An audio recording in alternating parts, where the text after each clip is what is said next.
Hello everyone and welcome back to my channel.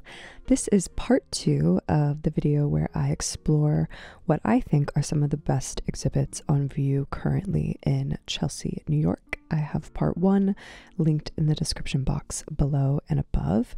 So our first stop for this video is going to be Leonardo Drew's exhibit at Galerie Lelong.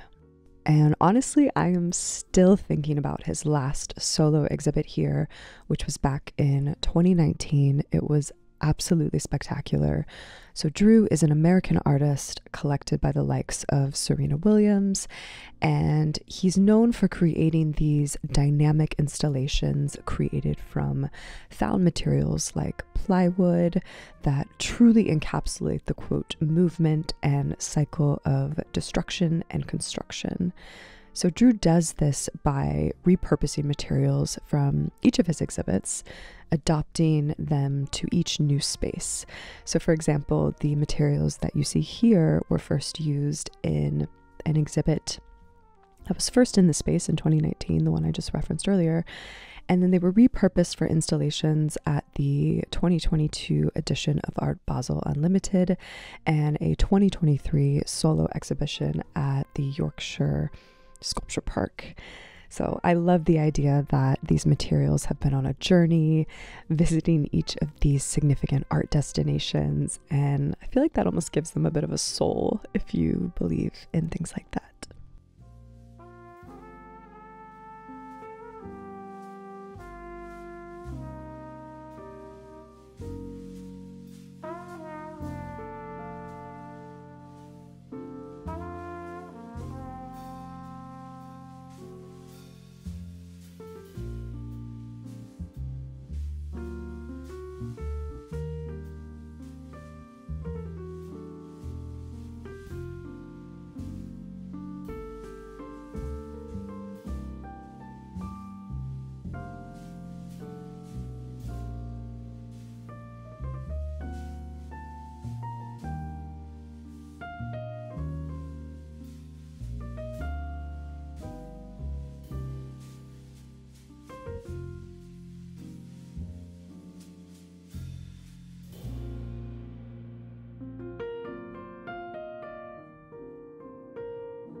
So in the next room, there are smaller wall-based works that still feature Drew's signature method of assemblage, but they introduce a new material, so mirrors.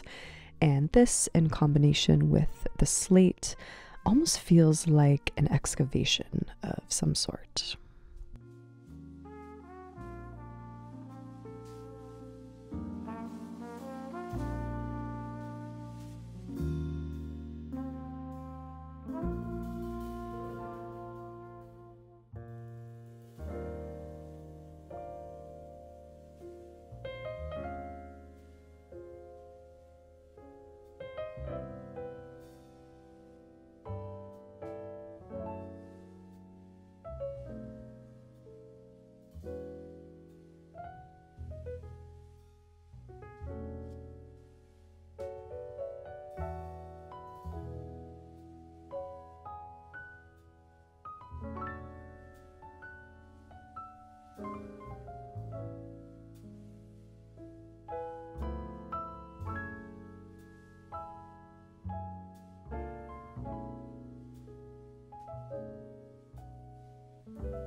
Our next stop is going to be Hauser and Wirth Gallery to see an exhibit curated by Rasheed Johnson, who's an American artist that I'm sure you're all familiar with.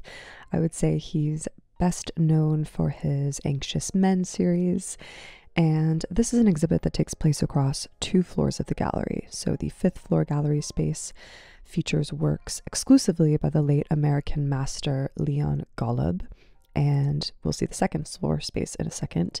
It contains works by Golub as well as a variety of other artists as well, all of which approach issues of conflict and uncertainty in some way in their works. The show is titled Et in Arcadia Ego, which can be roughly translated to I too am in paradise, and it's a reminder that death is always present, even in paradise.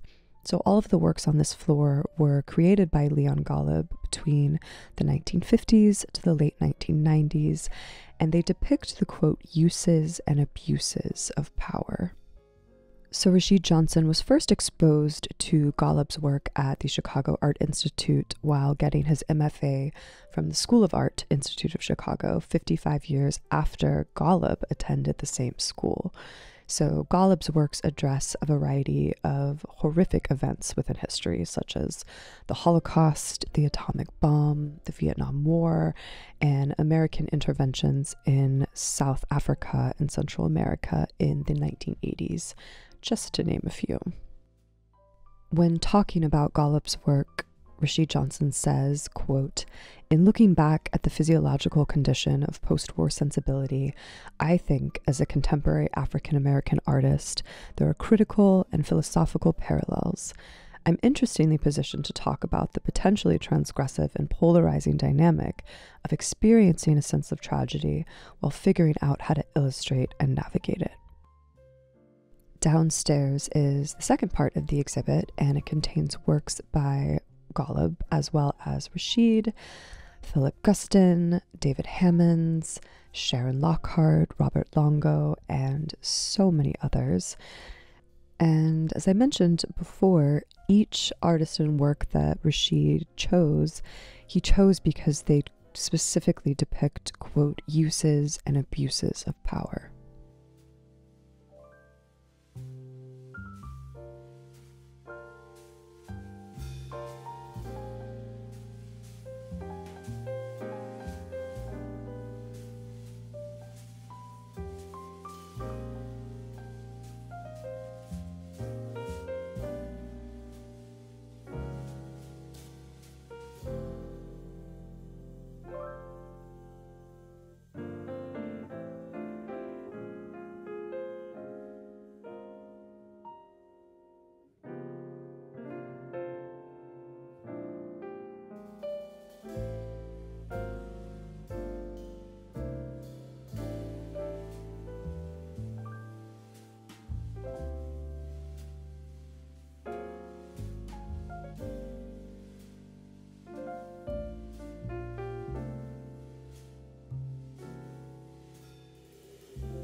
Our next stop is Miles McEnery Gallery to see an exhibit of works by an artist who I normally only have the pleasure of seeing his works on the West Coast, specifically in LA where he's based.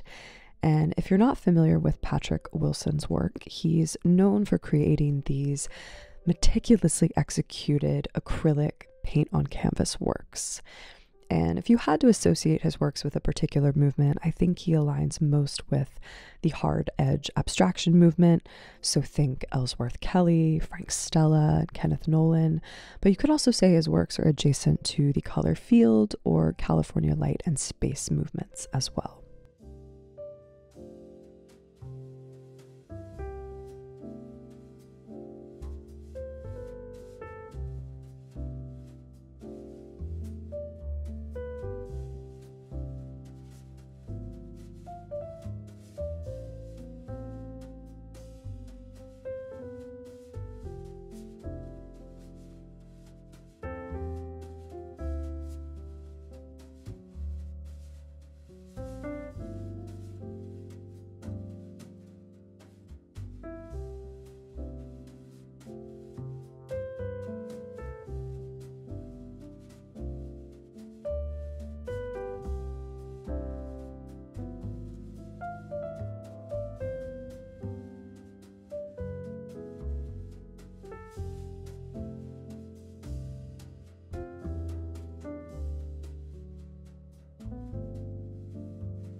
Our next stop is David Kordansky Gallery to see an exhibit by another LA-based artist, Hilary Pecis.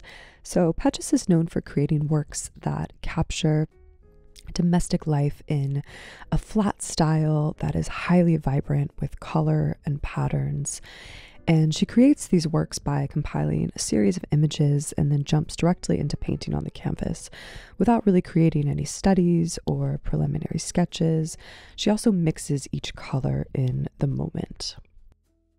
It was really fun, in my opinion, to see this exhibit on the heels of the Patrick Wilson show that we just saw, since, of course, they're both LA artists, but they both have a very different but related style. So they're related because Pecis's work is a California adaptation, I think, of the pattern and decoration movement, which was a reaction against the simplicity of minimalism, which Wilson's works are more adjacent to.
So we're going to end the day and this video at Hauser and Wirth's bookstore on 18th Street, which also happens to serve as an exhibition space devoted to prints.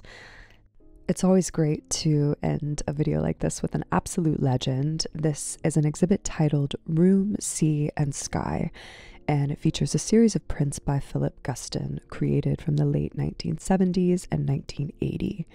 So Guston turned to printmaking in the final years of his life after suffering a heart attack that left him unable to create his large-scale paintings that we know and love. And the frustration that he felt about this constraint may have been why he created works that focused on the themes of confinement and isolation. So even his sky works depict quite the opposite, with a picture plane filled with these jumbled forms. So given that Guston died in 1980, it's really a privilege to be able to see the final crescendo of his artistic practice in these works.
And that's all for this video. I hope you enjoyed it, and in my next video we will be visiting exhibits in Tribeca, so stay tuned for that.